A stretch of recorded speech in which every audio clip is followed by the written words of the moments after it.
তোমরা যারা স্কুল কলেজে আসো লাইফটাকে এনজয় করো, কারণ তুমি যখন এইচএসসি রেজাল্ট হাতে পাবা তখন থেকে তোমার লাইফটা ডিফারেন্ট হবে। তখন তোমার মাথায় ওই টেনশনটা থাকবে যে ভালো একটা ইউনিভার্সিটি না পাইলে লাইফে ক্যারিয়ারে ভালো কিছু করতে পারবো না, ভালো একটা জব পাবো না। এইগুলা ভাবতে ভাবতে দেখবা লাইফের অনেকটা সময় চলে যাবে।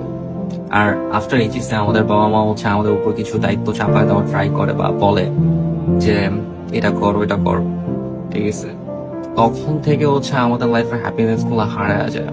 তো তোমরা যারা স্কুল কলেজে আসো এখন থেকে হচ্ছে লাইফটাকে এনজয় করো, লাইফে ভালো একটা গোল রেডি করো, ভালোভাবে পড়াশোনা করো, ভালো একটা রেজাল্ট করো, দেখবো লাইফটা অনেক সুন্দর। আর এখন যদি তোমরা এগুলো না করো লাইফে দেখবা ফিউচারে যে এনজয়মেন্ট জিনিসটা পাবো না। হয়তো তুমি ইউনিভার্সিটি লাইফ ওঠার পরে সামটাইমস তুমি হ্যাপি থাকবে, বাট ফুল টাইম তোমার মাথায় টেনশন কাজ করবে যে ফিউচারে কি করবো। So school life plus college life, এই দুটা লাইফ এনজয় করো ভালো মতো। পরের যে তুমি তোমার কষ্টের লাইফ শুরু।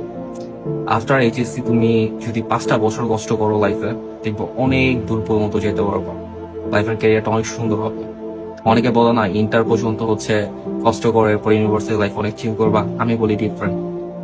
তুমি ইন্টার পর্যন্ত চিল করো, ইউনিভার্সিটি লাইফে যা কষ্ট করো, কারণ ইউনিভার্সিটি লাইফে তোমার সিজিপি অনেক ম্যাটার করে, ইউনিভার্সিটি অনেক ম্যাটার করে। So, এখন থেকে চিল করো, লাইফটাকে এনজয় করো, গোল রেডি করো, অ্যান্ড ফিউচারের জন্য নিজের রেডি করো।